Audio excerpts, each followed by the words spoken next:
बिस्मिल्लाहिर्रहमानिर्रहीम। AR news के साथ मैं हनवीद बट्टा वैसी। अस्सलाम वालेकुम। आप देख रहे हैं सच तो ये है।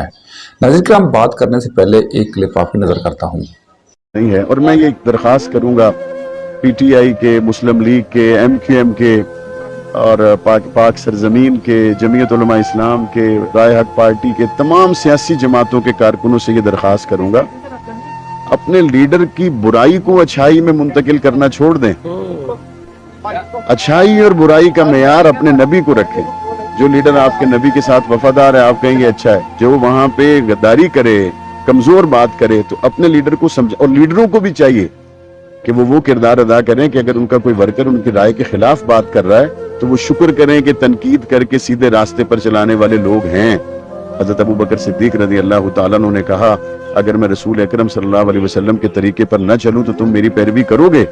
तो जवाब में सहाबा इकराम ने वो नहीं कहा जो आजकल पार्टियों के वर्कर कहते हैं, जी हम लीडर के साथ हैं। नहीं, उन्होंने कहा अगर रसूल अकरम के तरीके से हटोगे हम तलवार की नोक से तुम्हें सीधा करेंगे। इसलिए जो मेयार है वो पार्टी लीडरशिप नहीं होनी चाहिए, रसूल अकरम होना चाहिए, सहाबा अहले बैत होना चाहिए, कुरानी उसूल होने चाहिए। जी नाज़रीन करम, मुसलमान माशरे में रहनुमा का ज़ाती और इज्तिमाई किरदार एक होता है। मुनाफ़िक़त और दो रंगी किसी सूरत में भी नहीं होती। जो एस्टैब्लिशमेंट और इंटरनेशनल एस्टैब्लिशमेंट की बैसाखियों पर सिलेक्ट नहीं होते और ना ही वो इनके एजेंट्स का किरदार अदा करते हैं।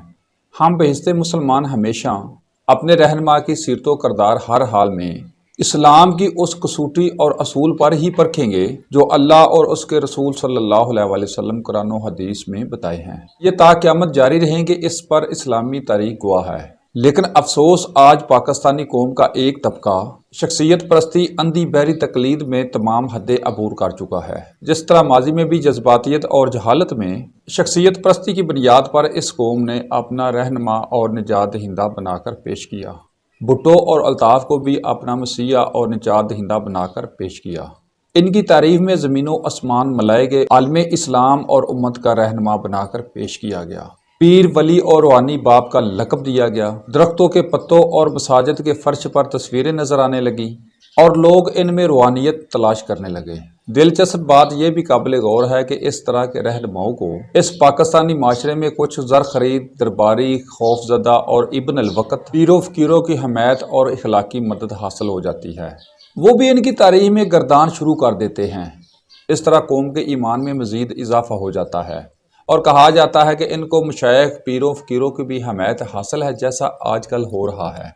इस तरह हर दौर में नतायज ये कौम तबाही व बर्बादी की सूरत में देख चुकी है। लेकिन बदकिस्मती से फिर भी हमने कोई सबक हासिल नहीं किया। ये जिंदा बुत परस्ती की ही एक शक्ल है। अल्लाह ताला ऐसी कौम से सोचने समझने की सलाहियत सलब कर देता है।